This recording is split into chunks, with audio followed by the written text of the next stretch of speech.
Facebook နဲ့ Messenger ကို Play Store ထဲမှာကိုယ်တိုင်တွားပြီးတော့ update နှိပ်စရာမလိုဘဲနဲ့ Facebook ကနေပြီးတော့ update တင်လိုက်တာနဲ့ကိုယ့်ရဲ့ဖုန်းထဲမှာအလိုအလျောက် auto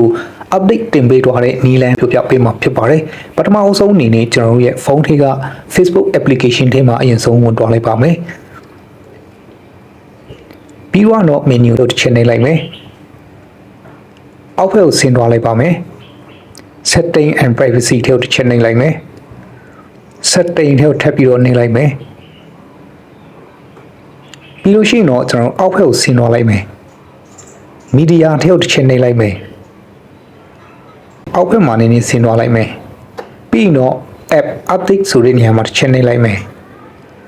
auto update Facebook ပေါ့နော်ဒီနေရာမှာအခုလို off ဖြစ်နေတယ်ဆိုလို့ရှိရင်တော့ဒါလေးကို on လုပ်ပြီးတော့ဖွင့်ထားလိုက်မယ်ပြီးတော့အောက်နာလေးက allow update over any network နေရာမှာ off ဖြစ်နေတယ်ဆိုလို့ရှိရင်လည်းဒီနေရာမှာ on လုပ်ပြီးတော့ဖွင့်ထားလိုက်မယ်လူလျောက် update ဖြစ်သွားတာနဲ့ notification ကိုကျွန်တော်တို့လက်ခံရရှိဖို့အတွက်ပေါ့နော် notification ကိုလည်းကျွန်တော်ဖွင့်ထားခြင်းနဲ့ဆိုလို့ရှိရင်ကျွန်တော် on လုပ်ပြီးတော့ဖွင့်ထားလိုက်လို့ရတယ် okay ကျွန်တော်အနေနဲ့ဒီထဲမှာအခုလိုလာပြီးတော့ဖွင့်ထားလိုက်ပြီဆိုလို့ရှိရင်တော့ကျွန်တော်တို့ရဲ့ဒီ Facebook application ကို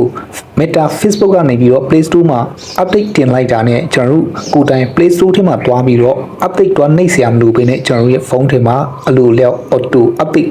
မြင့်တင်ပေးသွားမှာဖြစ်ပါတယ်ဗျာနော်။ Okay ဒါကတော့ကျွန်တော်တို့ Facebook app ထဲမှာလာပြီးတော့ဖွင့်တဲ့နည်းဖြစ်ပါတယ်။ Okay နောက်တစ်ခုကကျတော့ကျွန်တော်တို့ဒီကိုယ့်ရဲ့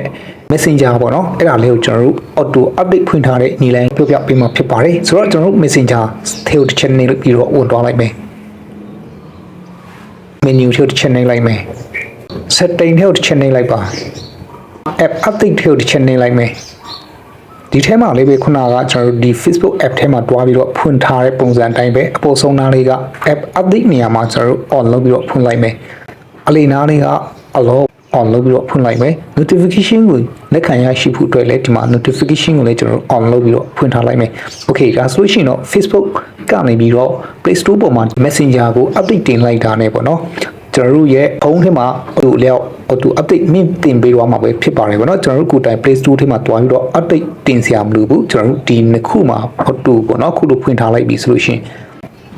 ဟုတ်ကဲ့ပါဒီဗီဒီယိုလေးကမိတ်ဆွေတို့အတွက်အကျိုးရှိမယ်လို့မျှော်လင့်ပါတယ်မိတ်ဆွေတို့အတွက်အကျိုးရှိတယ်ဆိုရင်ဗီဒီယိုကို like and share များလုပ်ပေးသွားနိုင်ပါတယ်နောက်ထပ်ဗီဒီယိုမှာပြန်ပြီးတော့ဆုံကြရအောင်အားလုံးပဲမင်္ဂလာပါ